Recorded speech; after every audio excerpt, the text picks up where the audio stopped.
my opinion. We have Mega Gallade, which outpaces his entire team outside of Greninja, Mega Aerodactyl, and Starmie. We have Thunderous Therian, which could be a nice choice scarf set. Bolt switch around on things like Greninja. His only true immunity, and his immunity, first of all, is the Piloswine. His resistance are Kyurem Black and Bulu, both of which, or all three of which, Thundurus gets solid coverage for, so on and so forth. We have Kartana, which once Skarmory and Volcarona get beat down, Kartana can put in the work, get a nice speed boost off of a beast boost. Be really, really nice. So yeah, let's just go ahead and hop into the team and we'll talk about it. So we've got A1 here, our Mega Gallade with the inner focused ability, Swords Dance, 3 attacks with close combat, Psycho Cut, and Shadow Sneak. Didn't really need any specific coverage. +2 stab is blasting through things, and then we got that Shadow Sneak to pick off weakened threats, which is always nice.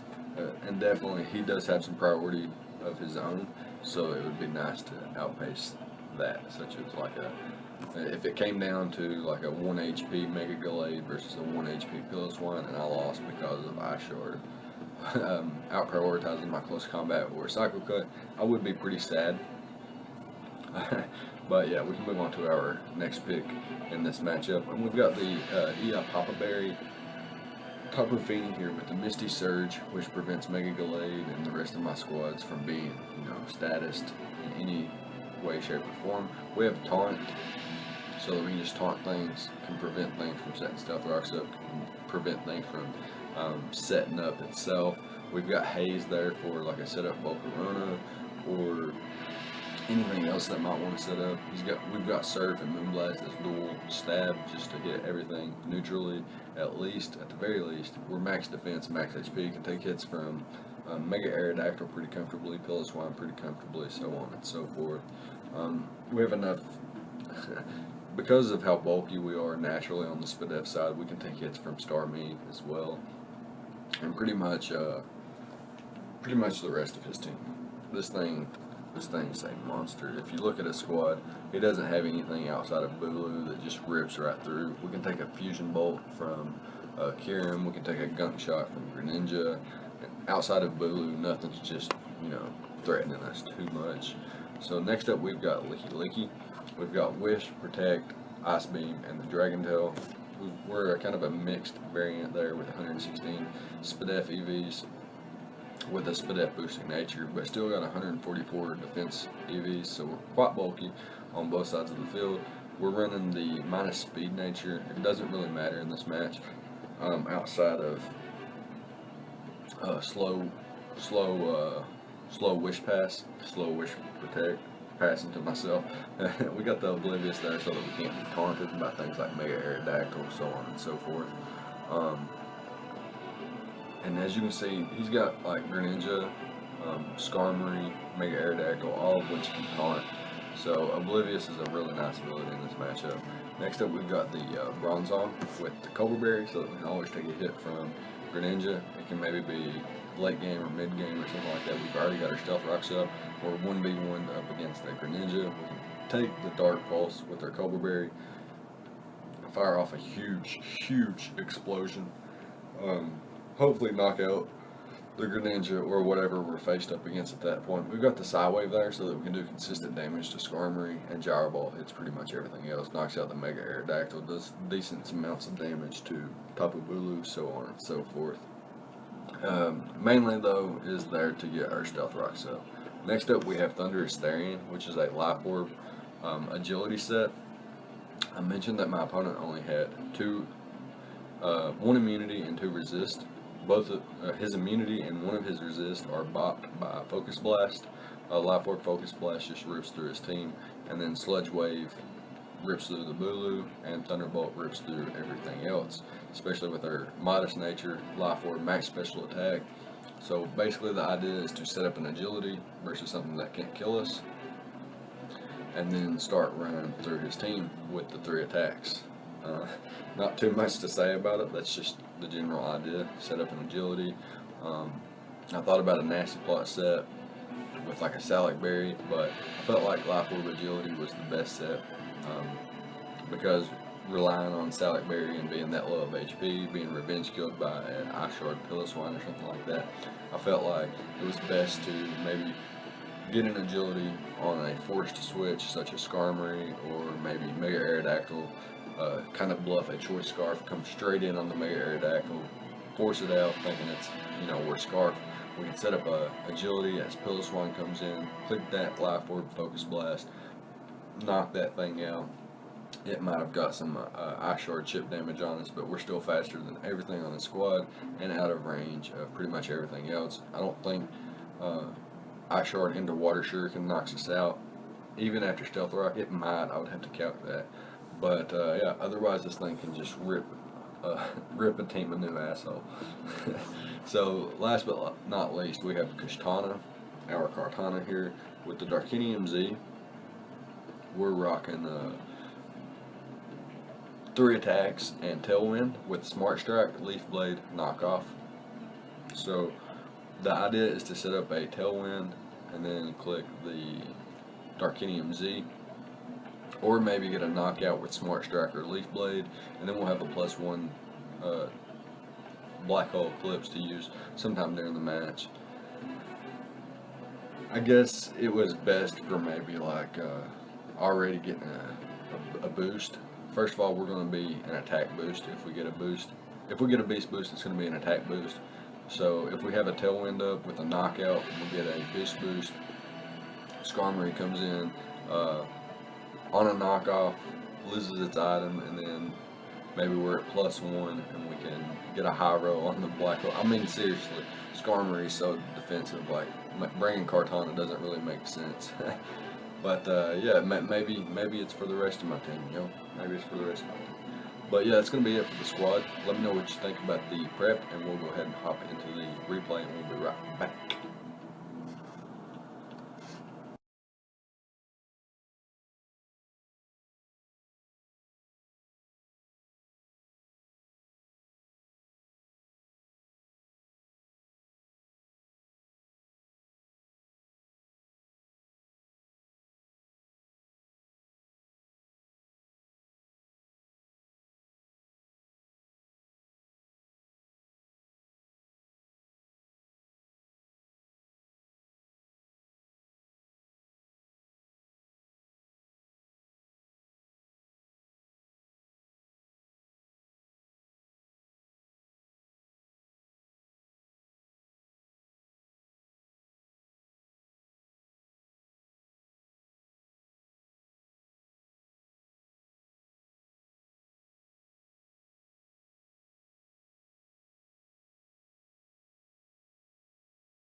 Here we are with the replay, and my opponent chooses to bring the Bulu, Skarmory, Mega Aerodactyl, Piloswine, Porygon 2, and the Kyurem Black. Pretty scary squad. We do have the team that we just went over in the prep talk video, or the prep talk segment of the video, and yeah, here we are. So pretty scary. He has Bulu, which can wreck my Feeny. It can set up on Licky, my moves to hit it, or her Ice Beam and Dragon Tail, which is immune, can't phase that thing out. But we do have a very defensive Bronzong, which can kind of take that on, and a Kartana, which can take advantage of the grassy terrain. So outside of Skarmory, he doesn't really have much for Kartana, so that's pretty nice. We do have the Thunderous Therian that we mentioned, and the Mega Gallade. So Mega Gallade looking to outpace everything on his team outside of the Mega Aerodactyl, if he doesn't have any Choice Scarf users. He does have 3 potential Stealth Rockers: Skarmory, Mega Aerodactyl, and Piloswine. But I think his best lead option for Stealth Rocks would be Mega Aerodactyl. That being said, I think we can lead off with Licky or Bronzong, get up Stealth Rocks, or just fire off Ice Beam first turn. But what we're going to do is we're going to lead off with Tapu Fini, because our opponent, he could have led off with Piloswine or Kyurem Black, I didn't think he would lead Bulu. I thought he would lead Mega Aerodactyl or Piloswine. So I'm going to lead off on my Tapu Fini here. I can tank Fusion Bolts, as that's exactly what he goes for immediately. And we're going to get some big damage off with Moonblast, and then double out into our Licky Licky. I almost clicked Moonblast again, predicting him to Roost so that I would kind of condition him to click Fusion Bolt on the following turn, and then Licky Licky could eat that up and then Dragon Tail him out. But yeah, he's not gonna fall for it. I go into Licky Licky, throw off a Wish, Dragon Claw, Shadow Claw, all that stuff. It's Shadow Claw I'm immune to, but Dragon Claw is very weakened in the Misty Terrain, and I Dragon Tail him out, and I get my Wish back as he goes, or he's phased out into the Bulu. I'm going to hard switch out into Bronzong. I can get my Stealth Rocks up at this point, as he also decides to get his Stealth Rocks up. So now I can just click the Gyro Ball, see what he wants to go for. He goes hard into Skarmory, so he may be like a Spike setter, and he may want to set up Spikes here. But I go into my Fini. I don't have a way to remove hazards, but I can just click Scald and get some nice damage off on him. But the fact that I can click Scald, he's either going to go into Bulu or Kieran Black. And if he goes into Kieran Black on my Moonblast, that's just fabulous. And he actually does just that. He goes hard into Kieran Black on my Moonblast, and he decides to throw off a Fusion Bolt on the following turn, which does quite a bit of damage to my Licky Licky. But I'm just going to throw off a Wish here. I can Wish Protect up, and then eventually Dragon Tail him out. And I clicked Ice Beam there, predicting his Bulu to come back in, but he didn't go into it, so that's fine for him. Didn't really get anything out of the play. But yeah, I'm gonna Wish up here, and I'm gonna go hard into my Fini as he goes for the Thunder Wave.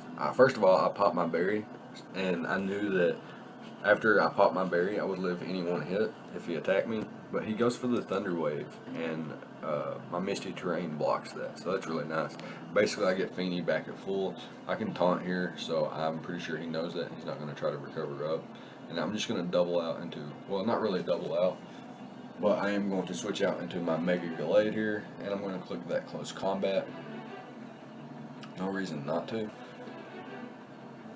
As he goes into his Bulu, and here I can stay in and click Cycle Cut and kind of see like what kind of set my opponent actually is, and he does reveal to be a Choice Scarf variant, so that's pretty scary. I bring in my Bronzong back in right here and can force him out as I explode up. See, the idea behind exploding here was to get in my Thunderous Therian for free, and what I can do here is set up an Agility, and Agility right here from a Mott. So now I'm a Life Orb, Modest, Focus Blast coming at you. Just want to run some caps on this real quick before I start talking. Right? So, if he is the max HP Eviolite variant, and I am a Modest, Life Orb, and got the Focus Blast, this does a minimum of 100.9% and a maximum of 119%. So let me just add as if he was max Spadef.